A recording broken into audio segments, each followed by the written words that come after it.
Hello everyone, this is NRI Legal World. We have received lots of queries regarding Hindu Adoption and Maintenance Act 1956 and Juvenile Justice Act 2015. So today we will address your queries regarding these topics. Both are Indian adoption laws, but they have different applicability, different procedure and different scopes. So today we will discuss about Hindu Adoption and Maintenance Act 1956. So Hindu Adoption and Maintenance Act क्या है और ये किस पे applicable होता है और इसके लिए एलिजिबल कौन है, मेल फीमेल की एलिजिबिलिटी क्या होनी चाहिए, चाइल्ड की एलिजिबिलिटी क्या होनी चाहिए एडॉप्शन के टाइम पे, इसका कोर्ट का प्रोसीजर क्या होगा। सो आज हम इस बारे में डिस्कस करेंगे। सबसे पहले आते हैं कि ये एक्ट किस पे अप्लाई होगा। ऑल हिंदू, बुद्धिस्ट, सिख, जैन इसके लिए एप्लीकेबल है। ये एक्ट उन पे अप्लाई होगा। अगर किसी हिंदू को कोई चाइल्ड अडॉप्ट करना है तो वो इस एक्ट के अंडर ही चाइल्ड को अडॉप्ट करेंगे। सबसे पहले हम बात करेंगे कि कौन कौन सी मेल्स इसके लिए एलिजिबल होंगे। क्या एक सिंगल मेल एडॉप्शन ले सकता है, किसी चाइल्ड को अडॉप्ट कर सकता है? तो इसका सिंपल आंसर नो है। एक सिंगल मेल कभी भी एक चाइल्ड को अडॉप्ट नहीं कर सकता। फिर मेल कैसे चाइल्ड को अडॉप्ट करेगा? With his wives consent. अगर दोनों स्पाउस के बीच में इक्वल कंसेंट है चाइल्ड को अडॉप्ट करने का तो वो दोनों चाइल्ड को अडॉप्ट कर सकते हैं। अब बात करें फीमेल की, तो कौन कौन सी फीमेल चाइल्ड को अडॉप्ट कर सकती है? All single women, window and divorced lady can adopt a child. इनका प्रोसीजर क्या होगा चाइल्ड को अडॉप्ट करने का? सबसे पहले हम बात करेंगे कि इसमें कोर्ट प्रोसीजर इम्पॉर्टेंट है या नहीं। अगर हम बात करें Hindu adoption and maintenance act की, तो इसके अंडर कोर्ट प्रोसीजर मैंडेटरी नहीं है, क्योंकि आप इसके अंदर जो चाइल्ड है वो आप अपनी फैमिली के अराउंड ही अडॉप्ट कर सकते हो। इसके अंदर सिर्फ आप एक नोन चाइल्ड को ही अडॉप्ट कर सकते हो। चाइल्ड की क्या एप्लीकेबिलिटी होनी चाहिए अडॉप्शन के टाइम पे? चाइल्ड की एज जो होगी वो हमेशा बिलो दी 15 ईयर्स ही होगी। 15 साल से ऊपर के बच्चे को आप अडॉप्शन में नहीं ले सकते, आप उसे अडॉप्ट नहीं कर सकते। अब बात करते हैं जुवेनाइल जस्टिस एक्ट 2015। इसके अंदर कौन कौन से पर्सन हैं जो एलिजिबल हैं एडॉप्शन के लिए? इसमें हर तरह के रिलीजन के लोग, for example Hindu, Buddhist, Sikh, Jain and including NRIs and foreigners, वो सब जुवेनाइल जस्टिस एक्ट के अंदर चाइल्ड को अडॉप्ट कर सकते हैं, इंक्लूडिंग काराज रेगुलेशन। कारा रेगुलेशन के अकॉर्डिंग ही कारा रेगुलेशन में चैप्टर 2 रेगुलेशन 6 के अंडर इसका पूरा प्रोसीजर है, जिसके रिगार्डिंग आप एक चाइल्ड को अडॉप्ट कर सकते हो।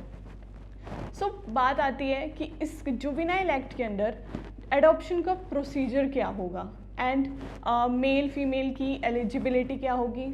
एलिजिबिलिटी तो मेल एंड फीमेल की सेम ही रहेगी, बट इसके अंडर आपका कोर्ट प्रोसीजर मैंडेटरी है। आपको फुली कोर्ट के डॉक्यूमेंट्स, जो भी कोर्ट का प्रोसीजर है, आपको ये सब फॉलो करना मैंडेटरी है।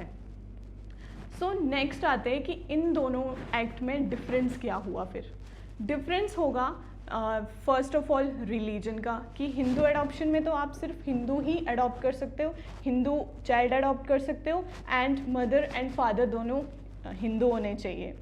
एंड सेकंड, जुवेनाइल जस्टिस में इसका अपोजिट है, आप किसी भी रिलीजन के चाइल्ड को अडॉप्ट कर सकते हो, ऑर्फन चाइल्ड को अडॉप्ट कर सकते हो, अबेंडेंड चाइल्ड को अडॉप्ट कर सकते हो। इसका मेन पर्पस क्या हुआ? इन दोनों एक्ट का मेन पर्पस है कि आप एक अडॉप्टेड चाइल्ड को बायोलॉजिकल चाइल्ड जैसे राइट्स दिए जाए Hindu adoption and maintenance act के अंडर। एंड जुवेनाइल जस्टिस एक्ट का मेन पर्पस है ऑर्फन चाइल्ड, अबेंडेंड चाइल्ड को एक रिहैबिलिटेशन प्रोवाइड हो, उन्हें भी पेरेंट्स प्रोवाइड हो। मेन पर्पस इसका ये है। हम बात करेंगे जुवेनाइल जस्टिस एक्ट के पर्पस की। इसका मेन पर्पस है ऑर्फन एंड अबेंडेंड चाइल्ड को रिहैबिलिटेशन प्रोवाइड करवाना। सो हमारे पास जो मेन क्वेश्चन अराइज हुआ है वो ये है कि एक NRI कैसे अबेंडेंड चाइल्ड को अडॉप्ट कर सकते हैं इंडिया से. So we can go through this answer with my colleague. So hi everyone, one of the most frequent question we have, how an NRI can adopt an abandoned child. So we need to follow few steps in order to adopt an abandoned child. Step 1 is you need to register on CARA website, which is www.cara.nic.in. Step 2 is home study report. Home study report is mandatory step which is published by authorized adoption agency. Step 3 is approval and waiting.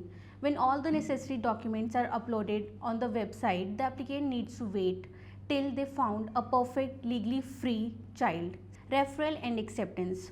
Once the profile is uploaded, all the documents, the child is matched, the NRI will receive 2 reports, medical examination report and child study report, which they need to accept within the 48 hours and give consent through CARA website. Step 5. Filing and petition in the court. The agency will help to file a petition for adoption in the district court.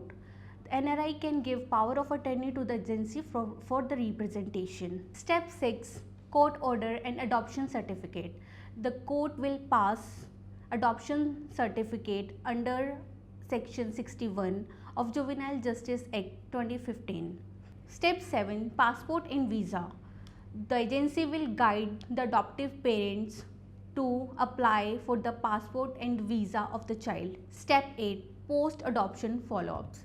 The adoptive parents need to submit the reports within 6 months till 2 years.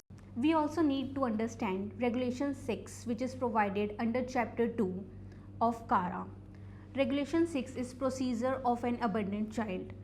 The process for declaring an orphan abandoned child legally free for adoption is mentioned under Section 31, 32, 36, 37 and 40 of Juvenile Justice Act 2015.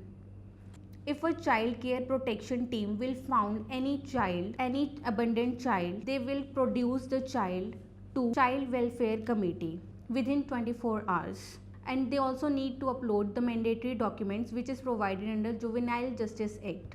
And the copy of that document will be submitted to the police station as well. The CWC, Child Welfare Committee, will conduct an inquiry to trace the parents of the child. Apart from that, police will also conduct an investigation in a specified period time. Once the child is declared legally free for adoption, all the details will be uploaded to the CARA website for the adoption, and we will bring you more videos regarding adoption. So this video is only for your information regarding the adoption, Juvenile Justice Act and CARA. And second is, if you need any help, any information, so you can connect with NRI Legal World. Numbers are displayed on the screen. You can contact us 24/7.